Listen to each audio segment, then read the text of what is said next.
ஜெபிப்போம். ஆண்டவரே, இந்த ஓய்வு நாளின் மாலை நேரத்திலே உம்முடைய சமூகத்திலே வந்திருக்கிறோம். உம்முடைய வசனங்களை தியானிக்கும் பொழுது நீர் பேசும், மற்றவர்களுக்கும் ஆசீர்வாதமாக இருக்கத்தக்கதாக உதவி செய்யும். இயேசு கிறிஸ்துவின் வேண்டிக்கொள்ளும் ஜீவனுள்ள பிதாவே, ஆமென். இந்த அருமையான மாலை நேரத்திலே தேவன் தானியேலுக்கு கொடுத்த தரிசனத்தின் முக்கியத்துவத்தை குறித்து பார்க்கிறோம்.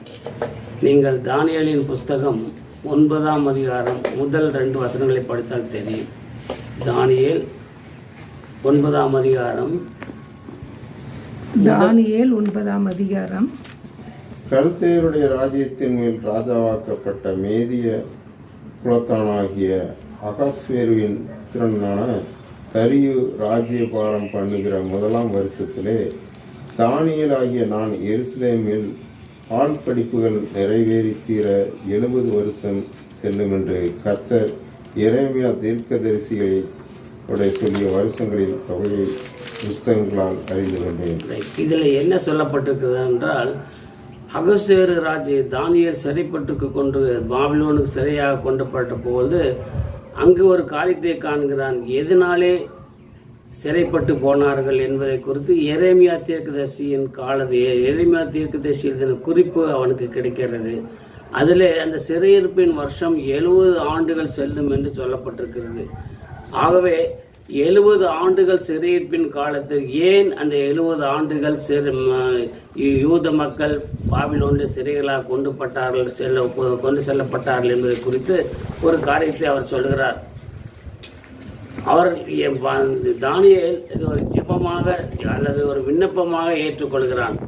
எப்படி என்றால், எதனாலே பாபிலோனுக்கு சிறைகளாக கொண்டு போகப்பட்டார்கள், ஆகவே அது ஜனங்களுக்கு ஒரு மீட்பு இல்லையா என்பதை குறித்து அவர் ஒரு ஜெபித்து கொண்டிருக்கும் பொழுது அவர் தேவனை நோக்கி ஜெபிக்கிறார். அதற்காக அவர் என்ன செய்கிறார் என்றால், ஆதியிலே இருந்து இஸ்ரவேல் ஜனங்கள் எப்படியெல்லாம் தேவனுக்கு விரோதமாய் பாவம் செய்தார்கள், எப்படியெல்லாம் தேவனுடைய வசனத்திற்கு கீழ்ப்படியாமல் போனார்கள், மோசேயினுடைய நியாயப்பிரமாணத்திற்கு எப்படி செவி கொடுக்காமல் போனார்கள் என்பதை குறித்தெல்லாம் இஸ்ரவேல் ஜனங்களும் யூதா ஜனங்களும் தேவனுக்கு விரோதமாக செய்த பாவத்தை அறிக்கிட்டு மன்னிப்பு கேட்டு தேவ சமூகத்திலே மன்றார். ஏனென்றால் அந்த சிறையிருப்பின் காலம் எப்பொழுது முடியும், சிறையிருப்புக்கான காரணம் என்பதை குறித்து தானியேல் தேவனிடத்திலே ஜெபிக்கிறார்.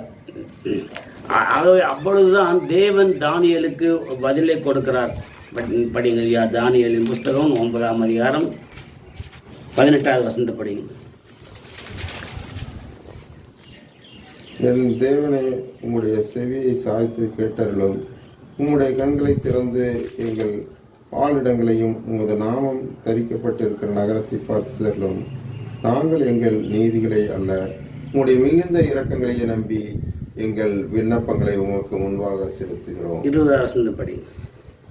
இப்படி நான் சொல்லி ஜெபம் பண்ணின என் பாவத்தையும் என் ஜனமாகிய இஸ்ரவேலின் பாவத்தையும் அறிக்கையிட்டு என் தேவனுடைய பரிசுத்த பர்வதத்துக்காக என் விண்ணப்பத்தை என் தேவனாகிய கர்த்தருக்கு முன்பாக செலுத்திக் கொண்டிருந்தேன். தானியேல் இஸ்ரவேல் ஜனங்கள் அல்லது இஸ்ரவேல் ஜனங்களும் யூத ஜனங்களும் தேவனுக்கு விரோதமாக எப்படிப்பட்ட பாவத்தை செய்தார்கள் என்பது அதனாலே 70 ஆண்டு சிறையிருப்பை உணர்ந்து ஆண்டவர் தானியேல் அந்த ஜனங்களுக்காக அவர் செய்த பாவத்திற்காக தேவ சமூகத்திலே மன்றாடி பாவத்தை அறிக்கிட்டு மனந்திரும் தேவனிடத்திலே மன்னிப்பு கேட்கிறார். அது மட்டுமல்ல, இந்த காலம் எவ்வளவு நாட்கள் செல்லும், ஏன் இப்படிங்கிறதெல்லாம் அவர் கேட்கிறார். 21வது வசனத்தை படிங்க. அப்படி நான் ஜெபம் பண்ணி கொண்டிருக்கும் போதே முதல் தரிசனத்திலே நான் கண்ட புருஷனாகிய காபிரியேல் வேகமாய் பறந்து வந்து அந்தி பலியின் நேரமாகிய வேலையிலே என்னை தொட்டான். அவன் எனக்கு தெளிவுண்டாக்கி என்னோட பேசி, தானியேலே, உனக்கு அறிவை உணர்த்தும்படி இப்போது புறப்பட்டு வந்து. இப்படி இஸ்ரவேல் ஜனங்கள் யூத ஜனங்களின் பாவத்தை அறிக்கிட்டு எரேமியா தீர்க்கதரிசியினாலே சொல்லப்பட்ட 70 ஆண்டு சிறையிருப்பிற்கான காரணத்தையும் அறிக்கையிட்டு அவன் ஜெபித்து கொண்டிருக்கும் பொழுது காபிரியேல் என்கிற ஒரு தூதன் என்ன காரணம் என்பதை தெளிவுபடுத்தும்படியாக அங்கு வருகிறான். வந்து, நீ அறிவை உணரும்படி இப்பொழுது புறப்பட்டு வந்தேன் என்று, உனக்கு இதனுடைய ரகசியம் என்ன என்பதை குறித்து நான் வெளிப்படுத்தும்படியாக புறப்பட்டு வந்தேன் என்றார். அன்பானவர்களே, தானியேல் தன்னுடைய பாவத்தை மட்டுமல்ல அல்லது தன்னுடைய ஜனத்தின் பாவத்தை மன்றாடி அவர்களுக்காக வேண்டிக் கொண்டிருக்கும் பொழுது தேவன் செய்ய போகக்கூடிய இந்த மீறுதல், இந்த பாடுகள், இந்த வேதனைகள் எவ்வளவு நாட்கள் செல்லும் அல்லது உலகத்தினுடைய காரியங்கள் என்ன என்பதை குறித்து தானியேல் தேவனிடத்திலே கேட்கும்பொழுது தேவன் அவனுக்கு ஒரு காரியத்தை சொல்லுகிறார்.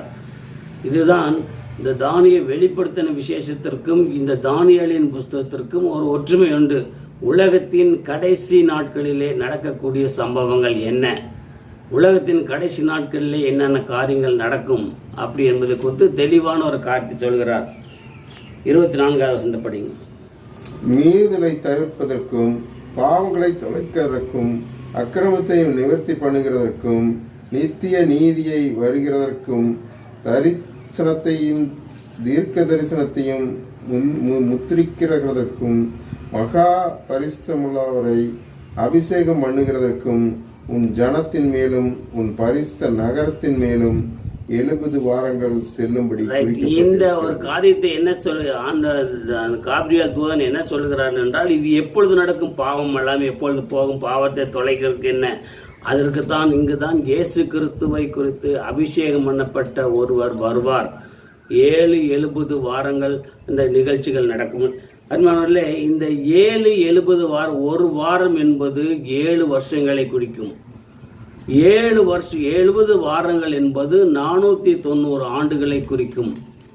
இந்த 490 ஆண்டு இந்த ஆண்டுகள் எப்படி கணக்கிடப்பட்டது, எதன் மூலமும் கணக்கிடப்பட்டிருக்கிறது என்றால், நாம் கூட இந்த உலகத்திலே தான் இருக்கிறோம். இந்த உலகத்தின் மக்களுடைய காரியங்கள் எப்படி இருக்கிறது, உலகத்திலே மக்கள் ஏன் இவ்வளவு வேதனைப்படுகிறார்கள், பாடுகளை அனுபவிக்கிறார்கள் என்றால், அவர்கள் தேவனுடைய வசனத்தை கேட்காமல், தேவன் சத்தத்திற்கு கீழ்ப்படியாமல். ஆகவே இதுதான் ஒரு முக்கியமான சத்தியம். மற்றவர்களுக்காக நாம் ஜெபிக்க வேண்டும். மற்றவர்கள் செய்த பாவத்துக்காக நாம் ஜெபிக்க வேண்டும். மற்றவர்கள் தேவனுடைய அவர் படக்கூடிய கஷ்டத்திற்கு என்ன காரணம் என்பதை உணர்ந்து தேவனிடத்திலே ஜெபிக்கும் பொழுது எப்படி தானியேல் ஜெபத்துக்கு பதில் கொடுத்தாரோ, இதுதான் தட் இஸ் சோல் வின்னிங். ஆத்துமாக்களை ஆதாயம் பண்ண வேண்டும் என்றால், தேவனுடைய ராஜ்யத்தை நீங்கள் கட்ட முற்பட வேண்டும் என்றால், முதலாவது உங்களுக்கு அவர்களை குறித்த ஒரு பாரம் வேண்டும், மக்களை குறித்த ஒரு பாரம் வேண்டும். மக்கள் இப்படிப்பட்ட பாவமான வாழ்க்கையிலே வாழ்ந்து கொண்டிருக்கிறார்களே, இப்படிப்பட்ட பாவத்திற்கு அடிமையாக இருக்கிறார்களே, இப்படிப்பட்ட பாவத்தை செய்து அதிலே வாழ்க்கனாலே அவர்கள் இவ்வளவு பெரிய கொடுமையான காரியங்களை அனுபவிக்கிறார்களே. ஆகவே அவருடைய பாவத்துக்காக நாம் அவரிடத்திலே மன்றாட வேண்டும். ஒரு ஊழியக்காரன், ஒரு தேவனுடைய பிள்ளையின் முக்கியமான காரியம் என்னவென்றால், மற்றவர்கள் படக்கூடிய கஷ்டத்தை மட்டுமல்ல, அந்த கஷ்டத்திற்கான காரணத்தையும் நாம் அறிந்து உணர்ந்து ஜெபித்து அவருடைய ஆத்துமா மீட்கப்பட வேண்டும், அவருடைய ஆத்துமா ரட்சிக்கப்பட வேண்டும் என்ப ஒரு. ஏனென்றால் இந்த தானியேல் அந்த எருசலேம் நகரத்தை குறித்த ஒரு தரிசனம், இஸ்ரவேல் ஜனங்களை குறித்த ஒரு பாரம், அவர் முற்பதாக்கள் எப்படியெல்லாம் தேவனுக்கு ரோமா செய்த பாவம் என்பதை குறித்து அறிந்து உணர்ந்து, ஆண்டவரே இப்படிப்பட்ட காரியத்திற்கு என்ன காரணம் என்பதை குறித்து, இதையெல்லாம் எப்பொழுது நீர் விடுதலை ஆக்குவீர், எப்பொழுது மக்களுக்கு ஒரு மீட்பை கொடுப்பீர் என்பதை குறித்து அவர் ஜெபிக்கிறான். ஆனால் அவன் ஜெபித்தது சரிதான். ஆனால் தேவன் அவனுக்கு என்ன ஒரு பரிந்து கொடுத்தார் என்ற படியை பார்க்குங்க. 21வது வசனம். அப்படி நான் ஜெபம் பண்ணி கொண்டிருக்கும் போதே முதல் தரிசனத்திலே நான் கண்ட புருஷனாகிய காபிரியேல் வேகமாய் பறந்து வந்து அந்திப்பலியின் நேரமாகிய வேளையிலே என்னை தொட்டான். 22வது வசனம். அவன் எனக்கு தெளிவுண்டாக்கி என்னோட பேசி, தானியேலே, உனக்கு அறிவை உணர்த்தும்படி இப்போது புறப்பட்டு வந்தேன். 23வது. நீ மிகவும் பிரியமானவன், ஆதலால் நீ வேண்டிக் கொள்ள தொடங்கின போதே கட்டளை. தானியேல் என்ன ஜெபித்தானோ, என்ன தேவனிடத்திலே வேண்டிக் கொண்டானோ, அந்த காரியத்தை அவன் வேண்டிக் கொள்ளும் பொழுதே அங்கு தேவனிடத்திலிருந்து ஒரு கட்டளை பிறப்பிக்கப்பட்டது. தேவனிடத்திலிருந்து பிறந்த ஒரு கட்டளை என்னவென்றால், அதே வசந்த படிங்க. நான் அதை அறிவிக்க வந்தேன். இப்போதும் சொல்லுகிற வார்த்தை நீ கவனித்து கேட்டு தரிசனத்தை அறிந்து கொள். மீறுதலை தவிர்த்து இயேசு கிறிஸ்துவை குறித்த ஒரு காரியம். அவர் இஸ்ரவேல் ஜனங்களுக்கு சொன்ன காரியம் மட்டும் இது. இயேசு கிறிஸ்துவை மேசியா என்கிற ஒருவர் வருவார். அவர் வந்து மக்களுடைய பாவத்திற்கும் யூத ஜனங்களுடைய பாவத்திற்கும் மற்றவருடைய பாவத்திற்கும் ஒரு மீட்பை கொடுப்பார் என்பதை குறித்த ஒரு தெளிவான காரியத்தை பற்றி அந்த வசந்த படிங்க. மீறுதலை தவிர்க்கிறதற்கும், பாவங்களை தொலைக்கிறதற்கும், அக்கிரமத்தை நிவர்த்தி பண்ணுகிறதற்கும், நித்திய நீதியை வருவிக்கிறதற்கும், தரிசனத்தையும் தீர்க்க தரிசனத்தையும் உத்தரிக்கிறதற்கும், மகா பரிசுத்தம் உள்ளவரை அபிஷேகம் பண்ணுகிறதற்கும். இதுதான் எல்லாவற்றிலும் முக்கியமான ஒரு மகா அபிஷேகம் பண்ணப்பட்டவரை அல்லது முத்தரிக்கப்பட்டவரை, பாவத்தை செய்த மனுஷனுக்கு ஒரு மீட்பை கொடுக்கும்படியாக பரிசுத்த அபிஷேகம் பண்ணப்பட்ட ஒருவர் வருவார். உன் ஜனத்தின் மேலும் உன் பரிசுத்த நகரத்தின் மேலும் 70 வாரங்கள் செல்லும். இங்குதான் தேவனுடைய சித்தம் வெளிப்படுகிறது. தானியேல் இப்படி ஜெபித்துக் கொண்டிருக்கும் பொழுதுதான் ஆண்டவர் நீ உலகத்திலே செய்ய போகக்கூடிய காரியம் என்ன என்பது, இந்த காரியங்கள் எல்லாம் இந்த 70 வாரங்கள் என்பது உலகத்தின் முடிவு நாட்களில் சொல்லப்படும். உலகத்தின் கடைசி நாட்களிலே நடக்கக்கூடிய காரியம் என்னவென்றால், முதலாவது என்ன சொல்கிறார் என்றால் 70 வாரங்கள். ஒரு வாரம் என்பது 7 வருஷத்தை குறிக்கும். 70 வாரங்கள் என்பது 490 வருஷங்களை குறிக்கும்.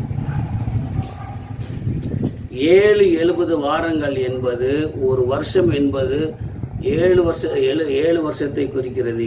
7 வருஷம் 70 வருஷம் 70 வாரங்கள் என்பது 490 ஆண்டுகளை குறிக்கும். இந்த காலம் எப்பொழுது ஆரம்பிக்கும், இந்த காலம் எப்பொழுது தொடங்கும் என்பதற்கும் அவர் ஒரு காரியத்தை சொல்கிறார்.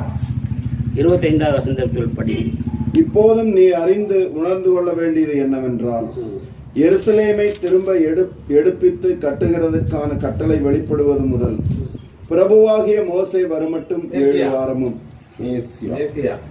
மேசியா வருமட்டும் 7 வாரமும். இந்த காலம் எப்பொழுது ஆரம்பிக்கும் என்றால், எருசலேமை திரும்ப கட்ட ஆரம்பிக்கும். நெகேமியா பாபிலோனிலிருந்து எருசலேமுக்கு வந்து எருசலேமின் மதில்களை திரும்ப கட்ட ஆரம்பிக்கக்கூடிய நாட்கள். அதாவது எருசலேமின் 2 வகையான காரியம். ஒன்று, மதில்களை கட்டினார்கள், அது 52 நாட்களோட முடிந்து விடுறது. ஆகவே அந்த 52 நாட்கள் எருசலேமுடைய மதில்கள் மட்டும் 52 ஆண்டுகள், 52 நாட்கள்.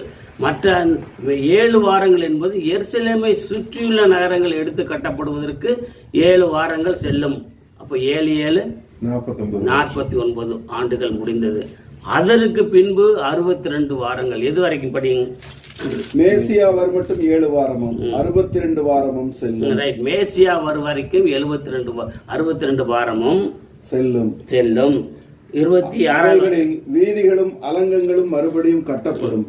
ஆனாலும் இடுக்கமான காலங்களில் இயேசு கிறிஸ்துடைய பிறப்பை குறித்த ஒரு கற்பனைக்கு வாருங்கள். இயேசு கிறிஸ்துடைய பிறப்பின் காலத்தில் எருசலேமில் எப்படிப்பட்ட ஒரு சூழ்நிலை இருந்தது? அது சமாதானம் உள்ள நாட்களாக இருந்தது. அங்கே ஒரு பிரச்சனையுமே இல்லை. இயேசு கிறிஸ்து வரும்பொழுது எருசலேம் நன்றாக செழிப்பான ஒரு சூழ்நிலை இருந்தது. ஆனால் இந்த 26 படிங்க. அந்த 62 வாரங்களுக்கு பின்பு மேசியா சங்கரிக்கப்படுவார். 62 வாரங்களுக்கு பின்பு மேசியா சங்கரிக்கப்படுவார். அப்ப முதல் 7 வாரம் பிளஸ் 62 வாரம். அப்ப மொத்தம் எத்தனை வாரம்? 483 ஆண்டுகள். 400, அதாவது எருசலேம் தேவாலயத்தை அல்லது நகரம் கட்டப்படுவதற்கு ஆரம்பித்து முதல் கொண்டு மேசியா சங்கரிக்கப்படும் வரைக்கும் 483 ஆண்டுகள் ஆகிவிட்டது. இது இயேசு கிறிஸ்து இந்த காலத்தை என்ன சொல்கிறார்கள் என்றால் ஒரு கிருபையின் காலம் என்று சொல்லப்படுற. கொஞ்சம் கவனிச்சுக்குங்க. இயேசு கிறிஸ்து சிலுவையிலே மரித்ததனாலே தான் பாவத்திற்கு ஒரு முடிவு உண்டாயிற்று. இயேசு கிறிஸ்து சிலுவையிலே மரித்ததனாலே மட்டும்தான் இந்த பாவம் செய்த மனுஷனுக்கு ஒரு மீட்பு கிடைத்தது. ஆகவே இப்பொழுது அந்த கிட்டத்தட்ட 483 ஆண்டுகள் முடிந்து விட்டது. எப்பொழுது என்றால் அந்த மேசியா சிலுவையிலே சங்கரிக்கப்பட்ட பின்பு 483 ஆண்டுகள் முடிந்து விட்டது. மீண்டு ஒரே ஒரு வாரம் தான் இருக்கும். இந்த 69வது வாரத்திற்கும் 70வது வாரத்திற்கும் ஒரு இடைப்பட்ட காலம் இருப்பதாக வேத அறிஞர்கள் சொல்கிறார்கள். அதுதான் கிருபையின் காலம், நாம் இருக்கக்கூடிய காலம். இயேசு கிறிஸ்து சிலுவையிலே அறைந்ததினாலே மட்டும்தான் அதன் முதல் இதுவரைக்கும் இயேசு கிறிஸ்து பாவத்தில் அவரை ஏற்றுக்கொண்ட மக்களுக்கு மீட்பையும் ரட்சிப்பையும் அந்த 483 ஆண்டுகளுக்கு பின்பு ஒரு கிருபையின் காலம் அல்லது சபையின் காலம் இது எதற்காக வைக்கப்பட்டிருக்கிறது என்றால் மனுஷன் மனம் திரும்புவதற்கும், இயேசு கிறிஸ்துவின் ரத்தத்தினாலே பாவங்கள் கழுவப்படுவதற்கும், இயேசு கிறிஸ்துவை அறியாத புறஜாதிகளுக்கு மீட்பை கொடுப்பதற்கும் இந்த கிருபை நாம் இருப்பது இப்பொழுது கிருபையின் காலம் அல்லது சபையின் காலம் என்று சொல்லப்பட்டிருக்கிறது. ஆகவே இந்த கிருபையின் காலம் எப்பொழுது முடியும் என்றால் இயேசு கிறிஸ்துவினுடைய ரகசிய வருகைக்கு பின்பு, ரகசிய வருகை வரைக்கும் இந்த கிருபையின் காலம் இருக்கும். சபை ஏற்றுக்கொள்ளப்பட்ட பின்பு அல்லது தேவனுடைய பிள்ளைகள் ஏற்றுக்கொள்ளப்பட்ட பின்பு அது வரைக்கும் இந்த கிருபையின் காலம், சபையின் காலம் இருக்கும். ஏனென்றால் அந்த ரகசிய வருகை வரைக்கும் நீங்கள் படிங்க. தெசலோனிக்கேயர் 1 தெசலோனிக்கேயர்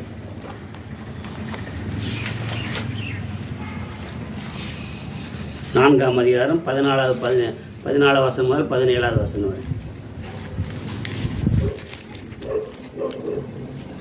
அப்படியே இயேசு நிச்சயங்களுடைய தேவன் அவருடைய கூட கொண்டு வருவார். கர்த்தருடைய வார்த்தையை முன்னிட்டு நான் உங்களுக்கு சொல்கிறதாவது, கர்த்தருடைய வருகை மட்டும் உயிரோடு இருக்கும் நான் நித்திரை அடைந்தவர்களுக்கு முந்திக் கொள்வதில்லை. ஏனெனில் கர்த்தர் தாமே ஆரவாரத்தோடும் பிரதான தூதனுடனும் சத்தத்தோடும் எக்காலத்தோடும் வானத்திலிருந்து இறங்கி வருவார். அப்பொழுது கிறிஸ்துவுக்குள் மரித்தவர்கள், இதை சபையை குறிக்கக்கூடிய கிறிஸ்துவருக்குள் மரித்தவர்கள் எடுத்துக்கொள்ளப்பட்ட வரைக்கும் இந்த கிருபையின் காலம் இருக்கும், இந்த சபையின் காலம் இருக்கும். கிறிஸ்து ரகசிய வருகையிலே ஏற்றுக்கொள்ளப்படும் பொழுது சபை அவருடைய அந்த 70வது வாரம் தொடங்கும் என்று சொல்லப்பட்டிருக்கிறது. சபை ரகசிய வருகையிலே அவர் ஏற்றுக்கொள்ளப்பட்ட பின்பு வெளிப்படுத்தின விசேஷம் 19ஆம் அதிகாரம்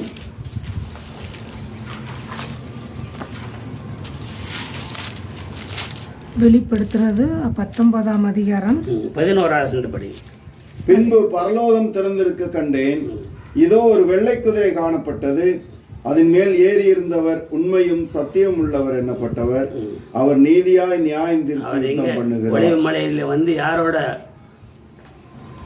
அதே போலதான் அவர் இங்கு புறஜாதிகளோடு அல்லது மிருகத்தோடு அந்தி கிறிஸ்துவோடு போராடும்படியாக, யுத்தம் பண்ணும்படியாக அவர் வருவார். இதுதான் இயேசு கிறிஸ்துடைய 2ஆம் வருகையோடு தேவன் உலகத்தை வைத்திருந்த எல்லா திட்டங்களும் நிறைவேறுகிறது. அந்தி கிறிஸ்துவனுடைய ஆட்சி முடிந்த பின்பு முதலாவது நியாய தீர்ப்பு யாருக்கு இருக்குன்னு தெரியுங்களா? அந்த 19ஆம் அதிகாரம்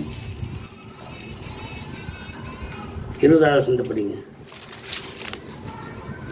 அப்பொழுது மிருகம் பிடிக்கப்பட்டது. மிருகத்தின் முன்பாக செய்த அற்புதங்களால் அதன் முத்திரையை தரித்தவர்களையும் அதன் சொரூபத்தை வணங்கினவர்களையும் மோசம் போக்கின கள்ளத்தீர்க்கதரிசியும் கூட பிடிக்கப்பட்டான். இருவரும் கந்தகம் எரிகிற அக்னி கடலிலே உயிரோடு. முதலாவது நியாய தீர்ப்பு அந்தி கிறிஸ்து, அதுதான் மிருகம் என்று சொல்லப்பட்டிருக்கு. அது எப்பொழுது வரும், என்றைக்கு வரனால சொல்ல முடியாது. முதலாவது அந்த ட்ரிபுலேஷன், ஆன்டி ட்ரிபுலேஷனில் மிகுந்த உபத்திரப்பட்ட மக்கள், அவர்களுக்கு தேவன், அதாவது நல்லா தெரிஞ்சுங்க. நீங்கள் இந்த 20ஆம் அதிகாரம் 4வது வசனத்தை படிங்க. அன்றியும் நான் சிங்காசனங்களை கண்டேன், அவைகளின் மேல் உட்கார்ந்தார்கள். நியாய தீர்ப்பு கொடுக்கும்படி அவர்களுக்கு அதிகாரம் அளிக்கப்பட்டது. இயேசுவை பற்றிய சாட்சி நிமித்தமும் தேவனுடைய வசனத்தின் நிமித்தமும் சிரச்சேதம் பண்ணப்பட்டவர்களுடைய ஆத்துமாக்களையும் மிருகத்தையாவது அதன் சொரூபத்தையாவது வணங்காமலும் தங்கள் நெற்றியிலும் தங்கள் கையிலும் அதன் முத்திரையை தரித்துக் கொள்ளாமலும் இருந்தவர்களையும் கண்டேன். அவர்கள் உயிர்த்து கிறிஸ்துவுடனே கூட 1000 வருஷம் அரசாண்டார்கள். இதுல ஒரு முக்கியமான காரியங்கள் தெரிஞ்சுக்கணும். சபை எடுத்துக்கொள்ளப்பட்ட போது கிறிஸ்துவர்கள், தேவனுடைய பிள்ளைகள் மட்டும்தான் உயிர்த்தெழுந்து ஏற்பட்டார்கள். இந்த முதலாம் உயிர்த்தெழுதல் என்ன என்றால், இந்த 7 ஆண்டுகள் ட்ரிபுலேஷன் பீரியட், 7 ஆண்டு காலத்தில் கிறிஸ்துவுக்காக வைராக்கியம், மிருகத்தையாவது அது சொரூபத்தையாவது வணங்காத தேவனுடைய நிமித்தமாக அவர்கள் கொலை செய்யப்பட்டவர்கள் முதலாவது எழுந்திருப்பார். கிறிஸ்துவின் நிமித்தம் மரணம் அடைந்தவர் தான் எழுந்திருப்பார்கள். இதுதான் முதலாம் உயிர்த்தெழுதல். இந்த உயிர்த்தெழுதல் முதல் தெசலோனிக்கேயில் பார்க்கும்பொழுது அது சபையிலே தேவனுடைய பிள்ளைகள் எடுத்துக்கொள்ளப்படுவார்கள். ஆனால் முதலாம் உயிர்த்தெழுதல் என்பது தெளிவாக தெரிந்துக்கணும். இந்த ட்ரிபுலேஷன் பீரியடில் 7 ஆண்டு அந்தி கிறிஸ்துவின் ஆட்சி காலத்திலே தேவனுக்கு என்று வைராக்கியமாக இருந்து மிருகத்தையாவது அதன் சொரூபத்தையாவது வணங்காத மக்கள் இயேசு கிறிஸ்து எங்கே வரும் பொழுது, ஒலிவமலையிலே வரும்பொழுது முதலாவது அவரோட கூட எழுந்திருப்பார்கள். இதுதான் முதலாம். மற்ற படிங்க, அடுத்த வசனத்தை படிங்க. மரணமடைந்த மற்றவர்கள் அந்த 1000 வருஷம் முடியும் அளவும் உயிரடையவில்லை. மற்ற இயேசு கிறிஸ்துவை ஏற்றுக்கொள்ளாதவர்கள், மிருகத்தை வணங்கினவர்கள், மிருகத்தின் சத்தத்திற்கு செவி கொடுத்தவர்கள் உயிரோடு எழுப்பப்படவில்லை. அவர்கள் எது வரைக்கும் 1000 வருஷம் அரசாட்சி முடிக்கும் வரைக்கும் அவர்கள் உயிர்த்தெழுதல் அவன் மிகவும் பாதாளத்திலே தான் இருந்தார்கள். அன்பானவர்களே, என்ன என்றால் தானியேலுக்கு தேவன் சொன்னக்கூடிய ஒரு முக்கியமான காரணம், தானியேல் எதை கருத்து பேசுகிறார் என்றால், தன்னுடைய ஜனங்கள் தன்னுடைய இப்படி சிறையை பேசும்பொழுது அவருடைய மனந்திரும்புதலும் அவருடைய பாவத்தை குறித்து அறிக்கும் பொழுது அவர் இயேசு கிறிஸ்து பிதாவாகிய தேவன் காபிரியலை கொண்டு இயேசு கிறிஸ்துவனுடைய காலத்தை குறித்து சொல்கிறார். அதான் சொன்ன 490 மொத்தம் 483 ஆண்டுகள் முடிந்து விட்டது. இந்த 7வது வாரத்தோட 490 ஆண்டுகள். 7 × 70 490 ஆண்டுகள். 7 × 70 வாரங்கள் என்பது 490 ஆண்டுகள். அதோடு தேவனுடைய சித்தம் நிறைவேறும். இதுதான் முக்கியமான காரியம். அன்பானவர்களே, இதில் இன்னொரு விஷயம் என்னவென்றால், இப்பொழுது நாம் இருக்கிறது கிருபையின் காலம். இந்த சபை எப்பொழுது ஏற்றுக்கொள்ளப்படும் என்பது நமக்கு தெரியாது. அல்லது இயேசு கிறிஸ்து அல்லது ரகசிய வருகிற எப்பொழுது வருவார் என்பதை குறித்து நமக்கு தெரியாது. இது கிட்டத்தட்ட இயேசு கிறிஸ்து கொலை செய்யப்படுவது வரைக்கும் 483 ஆண்டுகள் ஆகிவிட்டது. அதுக்கு தான் சில உதாரணங்களை தானியேலுக்கு தேவன் வெளிப்படுத்துகிறது. இது எப்பொழுது ஆரம்பிக்கும் என்றால், எருசலேம் தேவாலயம் திரும்ப கட்டப்படும் பொழுதும், எருசலேம் நகரம் திரும்ப கட்டப்படுவதும் ஆரம்பித்து மேசியா கொலை செய்யப்படுவதற்கு வரைக்கும் கிட்டத்தட்ட 483 ஆண்டுகள் முடிவும். அந்த 483 ஆண்டுகள் என்பது கிட்டத்தட்ட 63 வாரங்கள். 63 வாரங்கள் கழித்து தான் இயேசு கிறிஸ்து சிலுவையிலே அறையப்பட்டார். ஆனால் அந்த 63 வாரங்களுக்கும் 70வது அந்த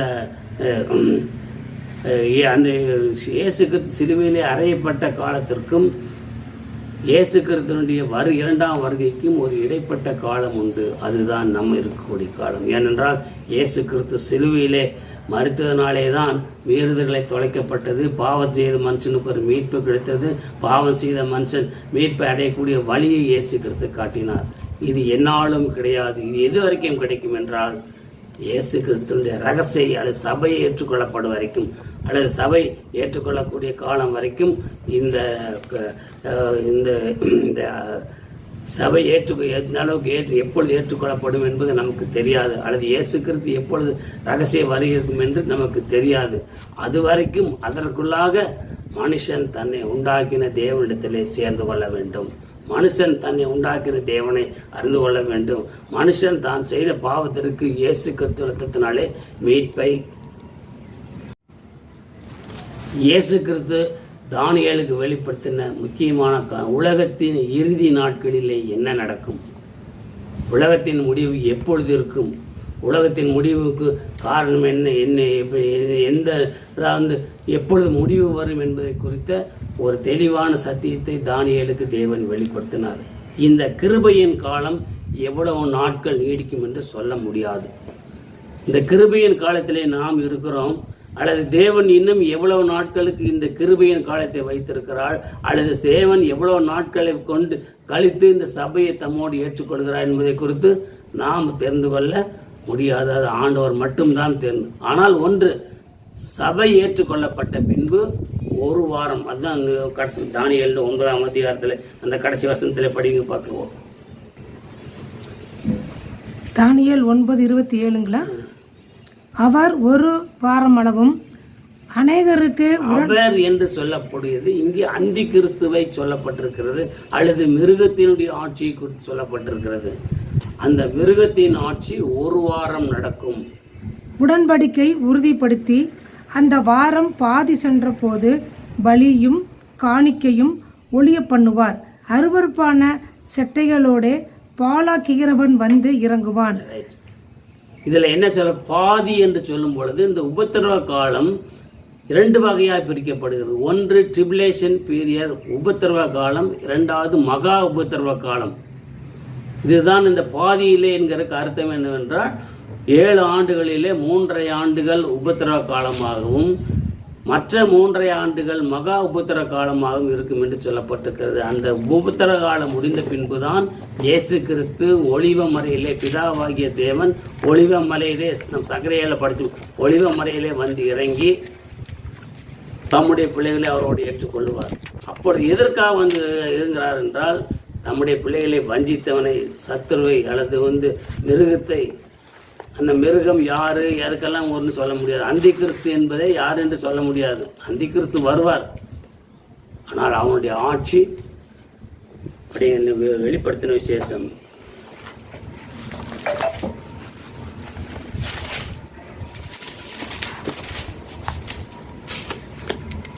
வெளிப்படுத்தின விசேஷம்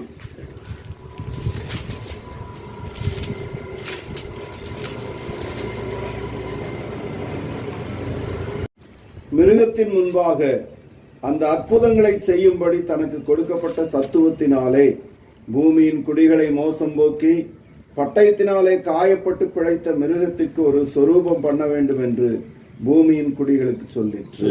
வெளிப்படுத்தின விசேஷம் 13-14. மேலும் அம்மிருகத்தின் சொரூபம் பேசத்தக்கதாகவும், மிருகத்தின் சொரூபம் எப்படிப்பட்டது என்றால் பேசத்தக்கதாகவும், மிருகத்தின் சொரூபத்தை வணங்காத யாவரையும் கொலை செய்யத்தக்கதாகவும், மிருகத்தின் சொரூபத்திற்கு ஆவியை கொடுக்கும்படி அதற்கு சத்துவம் கொடுக்கப்பட்டது.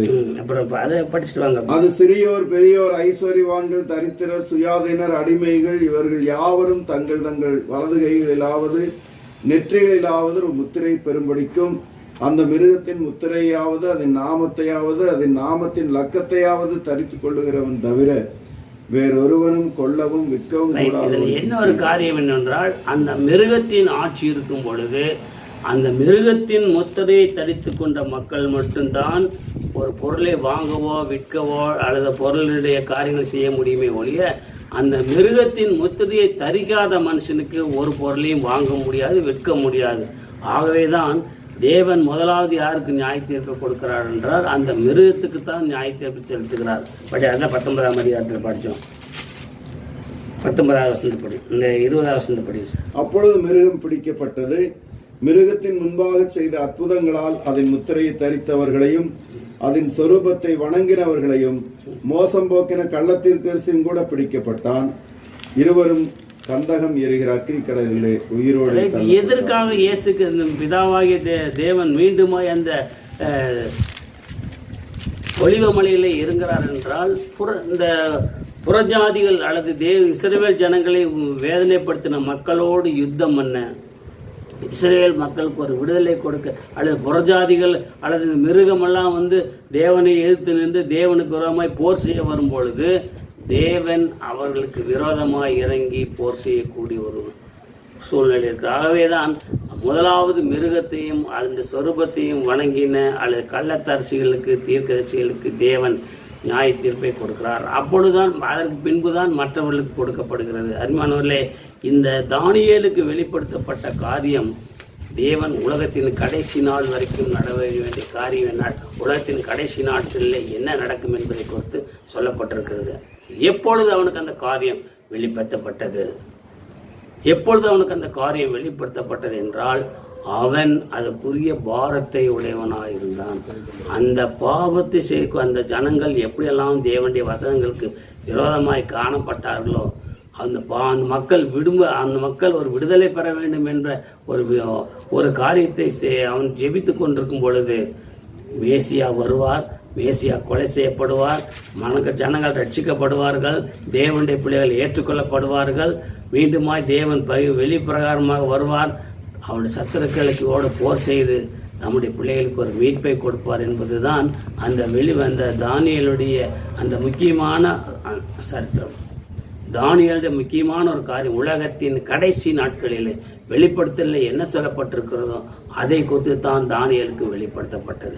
அதோடு உலகத்தின் முடிவாது பின்பு மிருகத்துக்கு தண்டனை கொடுத்த பின்பு மனுஷனுக்கு நியாய தீர்ப்பு வரும். அது 1000 வருஷம் அரசாட்சி. 1000 வருஷம் அரசாட்சி முடிஞ்ச பின்பு தேவனுடைய நியாய தீர்ப்பு இருக்கும். நியாய தீர்ப்புக்கு பின்பு மனுஷன் தன்னுடைய கிரியைகளுக்கு ஏற்றபடி பலனை நரகத்திலே தள்ளப்படுவான். பாதாளம் என்பது இட் இஸ் எ டெம்பரரிகள். மரணமடைந்த ஒரு மனுஷன் போய் இப்போ தற்போது இருக்கக்கூடிய தண்டனை இட் இஸ் எ டெம்பரரிகள் ஹெல், ஒரு தற்காலிகமான ஒரு இடம்தானே ஒழிய பாதாளம் என்பது பெர்மனன்ட் கிடையாது. மனுஷன் என்றால் தேவன் நீதியுள்ளவர். தேவன் நீதியுள்ள தேவன் எதனால் என்றால் மனுஷனுக்கு தண்டனை வழங்கும் முன்பு அவன் செய்த தவறை சுட்டி காட்டி தேவனுக்கு விரோதமாக அவன் எப்படிப்பட்ட பாவத்தை செய்தான் என்பதை உணர்த்தி காட்டி அப்போ பின்புதான் அவனுக்கு தண்டனை வழங்கப்படும். பைபிள் ஸ்டடி முடிந்தவுடன் ஒவ்வொருவருக்கும் ஏற்படும் சந்தேகங்களை மிஸ்டர் ஜான் செல்லத்துரை அவர்கள் தீர்த்து வைத்தார். ஆமென்.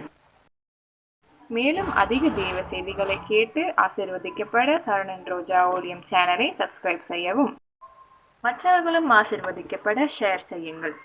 லைக் பண்ணுங்க, ஷேர் பண்ணுங்க, மறக்காம சப்ஸ்கிரைப் பண்ணிருங்க, அந்த பெல் பட்டனையும் கிளிக் பண்ணிருங்க. God bless you.